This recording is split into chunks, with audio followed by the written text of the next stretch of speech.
Bienvenue dans Disruption protestante. Je suis Antoine Gouritin. Pourrait-on bannir le mot inspiration en 2019 ? Plus 2018 avancé, plus j'ai entendu et lu cette idée. C'est la Startup Nation avec son cortège de pros du développement personnel et de pseudo-coachs d'entrepreneurs qui a mis le mot dans la bouche du grand public. Dans ce contexte où l'individu est roi et seul responsable de son bonheur, les figures inspirantes sont devenues l'équivalent de guides spirituels. Cette idée a même quitté le champ de l'économie numérique. En mai 2018, l'Express publiait un numéro spécial consacré aux 100 Français qui nous inspirent.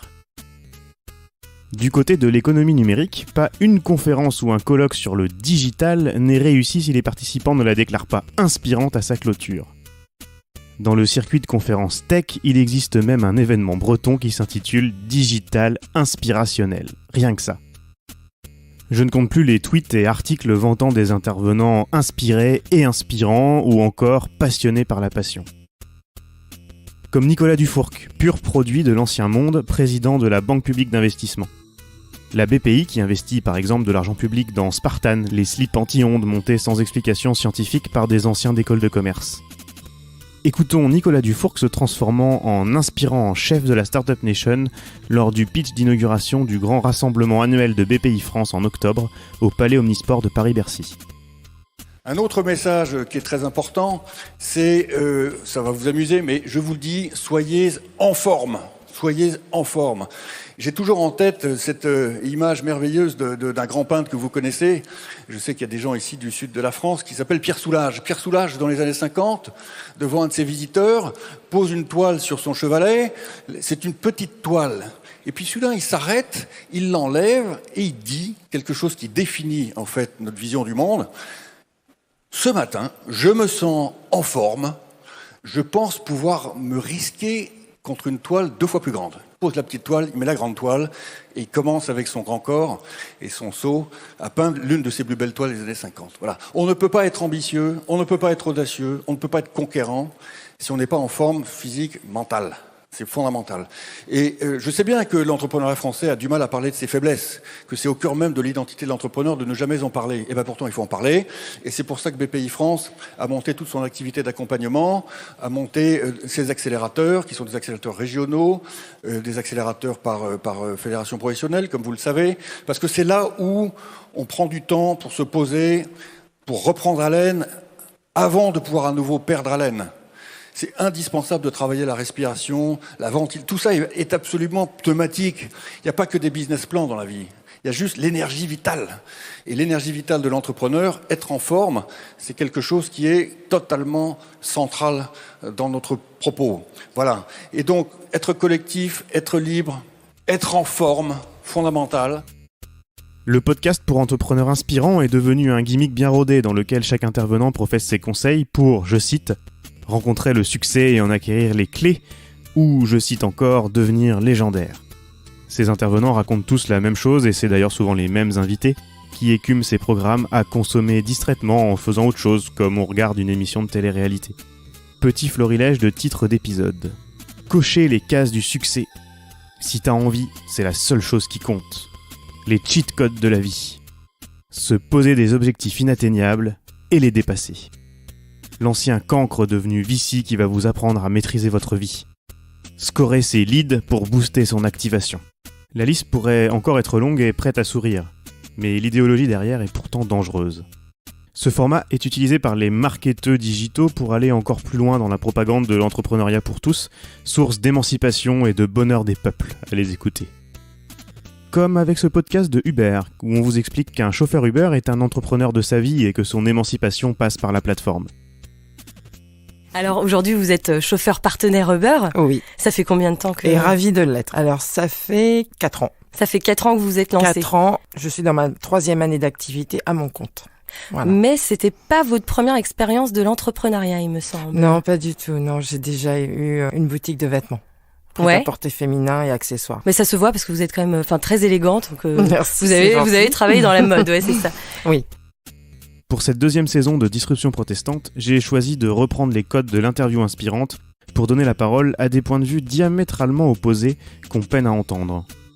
Des points de vue qui ne sont pas dictés par le start-upisme ambiant, le techno-prophétisme BA et une étude purement économique de l'évolution de nos sociétés. Alors que les médias traditionnels se laissent entraîner dans la folie du solutionnisme technologique, des levées de fonds et des balivernes racontées par le milieu start-up, des entrepreneurs, des penseurs et des acteurs du monde associatif ont répondu à mon invitation pour que leur discours puisse être entendu dans Disruption protestante. Vous entendrez des hommes et des femmes que j'ai rencontrés depuis et grâce à la diffusion de la saison 1, que vous pouvez toujours écouter dans les applications de podcast et sur disruption-protestante.fr. Il ne s'agit surtout pas de créer des figures de prophètes inspirants à opposer à ceux qui colonisent l'espace médiatique autour des nouvelles technologies. Il s'agit simplement de mettre en lumière une voix discordante qui est de plus en plus forte mais toujours aussi peu audible. Dans l'ambiance actuelle, il faut aussi pouvoir assumer ses propos quand la survie de son entreprise peut dépendre d'une aide publique, d'une place dans un incubateur, public ou privé, ou d'investisseurs avec qui il ne faut pas se fâcher. Surtout, nous sortirons de l'entre-soi parisien. Je vais vous emmener à Rennes bien sûr, mais aussi à Grenoble, à Biarritz, à Nantes. Voilà quelques exemples de ce que vous pourrez entendre dans les épisodes à venir. On leur vend pas une expérience avec baby-foot, pouf dans un coin, et puis salle de créativité où on fait des Lego et de la pâte à modeler. Donc en fait, on travaille, on travaille, tout simplement. C'est un peu ringard de dire ça, mais ils font du travail, ils codent. Quelquefois, par pragmatisme et par réalisme, ils vont dire « Ouais, je vais donner le change, je vais faire semblant d'avoir des ambitions mondiales parce qu'il n'y a que comme ça que je vais réussir à financer mon projet. » Donc, il y a des gens qui portent ce discours-là, qui n'y croient pas eux-mêmes, parce qu'ils savent qu'il n'y a que comme ça qu'on arrive à se financer. Une analogie toute bête, si quelqu'un te disait « Le droit du travail dans 10 ans ressemblera à ça », mais tout le monde te montrait au créneau, mais attendez, comment vous pouvez dire ça, c'est pas possible, c'est un choix politique, on peut pas dire que le droit du travail ressemblera à ça. Et pourtant, c'est ce qu'on fait avec la technologie. On dit dans 10 ans, la technologie ressemblera à ça. Et c'est quand même très bizarre, tu vois, d'en arriver à éviter toute question politique sur un sujet qui est fondamentalement politique. Je crois qu'aujourd'hui, la meilleure façon de comprendre comment on veut monter un business, c'est comme ça, point. Enfin, je veux dire, surtout un business qui n'a pas vocation à être mondial. Voilà, j'aurais fait comme une sandwicherie. Voilà, une sandwicherie, je pense que c'est le très bon exemple. Encore une fois, je dis pas que tout est mal, mais pour moi, quelque chose comme le Station F, moi quand j'y pense à Station F, ça me fait penser à un abattoir, tu vois.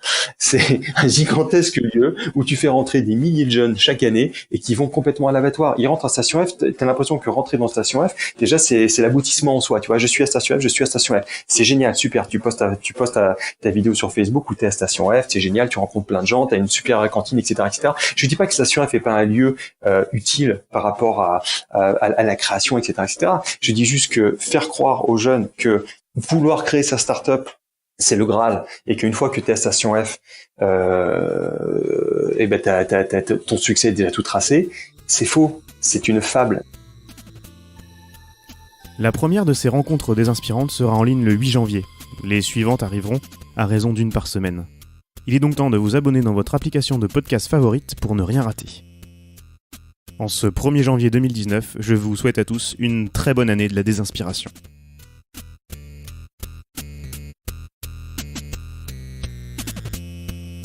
C'était les rencontres désinspirantes de Disruption protestante. Retrouvez toutes les informations sur la série et écoutez les autres épisodes sur disruption-protestante.fr et abonnez-vous dans votre application de podcast favorite pour ne rien rater. Disruption protestante est une série produite par Antoine Gouritin, la musique originale du générique est de Julien Solaire.